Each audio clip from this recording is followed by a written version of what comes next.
எல்லோரும் எப்படி இருக்கீங்க? நல்லா இருக்கீங்களா? இப்போ இந்த வீடியோவில் நம்ம என்ன பார்க்க போகிறோம் என்று சொன்னால், அதாவது இயற்கை முறையில் கோழி வளர்க்க நம்ம சில டிப்ஸ் எல்லாம் இங்கே கொடுக்குறோம். அதை நீங்கள் அப்படியே பயன்படுத்தினீர்கள் என்று சொன்னால் நீங்களும் ஒரு சிறந்த பண்ணை உருவாகிறதுக்கு வழிவகையாக இந்த டிப்ஸ்க்கு நாம் என்று நம்புகிறோம்.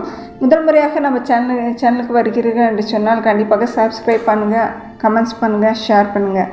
வாங்க வீடியோக்குள்ளே போகலாம். அதாவது இயற்கை முறையில் கோழி வளர்க்க என்னென்ன வழிமுறைகள் தேவை அப்படின்னு சொன்னால், பொதுவாக அசைவத்தில் அதிக புரதச்சத்து உள்ள இறைச்சி எது என்று சொன்னால் அது கோழி தான். அது எல்லாருக்குமே தெரிந்த விஷயம். அதனால தான் விவசாயம் சார்ந்த தொழில்களில் முக்கிய இடம் பிடிப்பது கோழி வளர்ப்பு. அசைவத்தில் அதிக புரதச்சத்து உள்ள இறைச்சி கோழியாக இருக்கின்ற காரணத்தினால் அது தமிழ்நாட்டை பொறுத்தவரை கோழி இறைச்சியின் தேவை நாளுக்கு நாள் அதிகரித்து கொண்டே போகிறது. குறிப்பாக இயற்கை விவசாயத்தின் மீது மக்களின் கவனம் திசை திரும்பி இருப்பதால் இறைச்சியிலும் இயற்கை இறைச்சியை தேட ஆரம்பித்து விட்டார்கள்.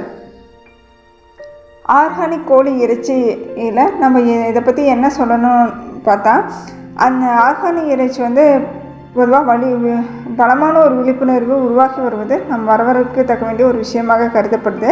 இந்தியாவை தவிர்த்து கிட்டத்தட்ட 130 நாடுகளில் ஆர்கானிக் கோழி இறைச்சி தேவையோ அல்லது அதோட தட்டுப்பாடோ கண்டிப்பாக இருக்கிறது. எனவே மத்திய அரசு ஆர்கானிக் கோழி வளர்ப்பிற்கு ஊக்குவிக்க ஒரு கணிசமான நிதியை ஒதுக்கியுள்ளது. ஆர்கானிக் முறையில் பிராய்லர் கோழி வளர்த்தால் ஒரு விலை, அதுவே நாட்டுக்கோழி வளர்த்தால் சற்று கூடுதல் விலை.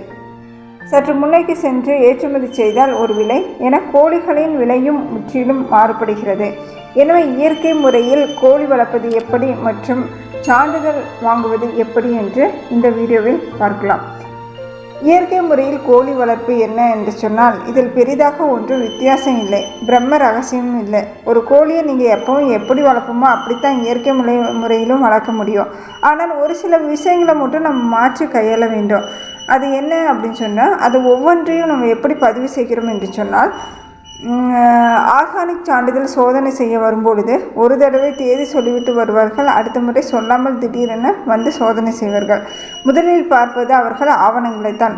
2 செட் வைத்திருந்தால் 2ற்கும் தனித்தனி ஆவணங்கள் வைத்திருப்பது நல்லது. தாய்க்கோழி எங்கே வாங்கப்பட்டது என்பதற்கான ஆதாரம் மற்றும் விவரம் வைத்திருக்க வேண்டியது அவசியமாகும். உங்கள் பண்ணையை பற்றிய விவரங்கள் கண்டிப்பாக இருக்க வேண்டும். என்ன கோழி ரகம் என்பதை சொல்ல வேண்டும். என்ன வகையான உணவு என்பதையும் சொல்ல வேண்டும். நீங்களே உற்பத்தி செய்கிறீர்களா அல்லது வெளியிலிருந்து வாங்குகிறீர்களா, அது இயற்கை உணவா அல்லது அதற்கு அங்கங்க சான்றிதழ் உள்ளதா போன்ற அங்க விவரங்களையும் நீங்கள் தெரிவிக்க வேண்டும். பண்ணையில் பயன்படுத்தும் மருந்துகள் மற்றும் தடுப்பூசிகள் பற்றிய விவரங்கள் இருக்க வேண்டும். உற்பத்தி மற்றும் விற்பனை பதிவு இருக்க வேண்டும். கோழி வளர்க்கக்கூடிய இடம் எப்படிப்பட்டதாக இருக்க வேண்டும் என்று சொன்னால், கோழியை கூண்டில் வைத்து வளர்க்கக்கூடாது. நல்ல பெரிய கொட்டகை இருந்தால் நல்லது. இயற்கை சூழ்நிலையில் கோழியை நீரந்து வைக்க வேண்டும். டப்பாவில் வைத்தால் அடிக்கடி சுடுநீரில் சுத்தம் செய்ய வேண்டும். கோழி வளர்ப்பு கூடாரத்தின் தரைப்பகுதி நல்ல திடமான கட்டுமானதாக இருக்க வேண்டும். மேலே வைக்கோல் அல்லது மணல் வைக்கலாம். அதே சமயம் தரைத்தரம் சற்று நீளமானதாக இருக்க வேண்டும். இது கோழிகள் உட்காருவதற்கோ அல்லது படுப்பதற்கோ உதவும். மேலும் கோழிகள் உள்ளே செல்வதற்கும் வருவதற்கும் தனி வழி வைக்க வேண்டும். ஆர்கானிக் முட்டையும் உற்பத்தி செய்கிறீர்கள் என்றால் பகல் பொழுது நீண்டதாக இல்லாத சமயத்தில் லைட் வெளிச்சத்தை பயன்படுத்தி கொள்ளலாம். கொட்டகையில் வளர்த்தாலும் வெளியில் வளர்த்தாலும் கோழிகள் சுதந்திரமாக இருக்க அனுமதிக்க வேண்டும். வெளியில் வளர்க்கும் பொழுது கோழிகள் வளரும் பகுதி தாவரங்கள் நிறைந்ததாக கண்டிப்பாக இருக்க வேண்டும். நீர் வசதியை மறக்காமல் நீங்கள் செய்து கொடுக்க வேண்டும். கோழிகளுக்கான உணவு என்ன என்று இப்போது நாம் பார்ப்போம். முதலாவதாக கோழிகளுக்கான உணவு அங்கக சான்றிதழ் பெற்றதா என்பதை கவனித்து வாங்குங்கள். அதற்கான ஆவணத்தையும் பத்திரமாக வைத்துக் கொள்ளுங்கள். கோழி மேய்ச்சலுக்கு செல்லும் இடங்கள் பூச்சிக்கொல்லிகள் அடிக்காமல் இருப்பதை உறுதி செய்து கொள்ள வேண்டும். கோழி மேய்ச்சல் இடங்களில் மூலிகை தாவரங்கள் வளர்க்கலாம். இது நல்ல உணவாவதுடன் கோழிகளுக்கு நோய் எதிர்ப்பு சக்தியும் கூட்டும்.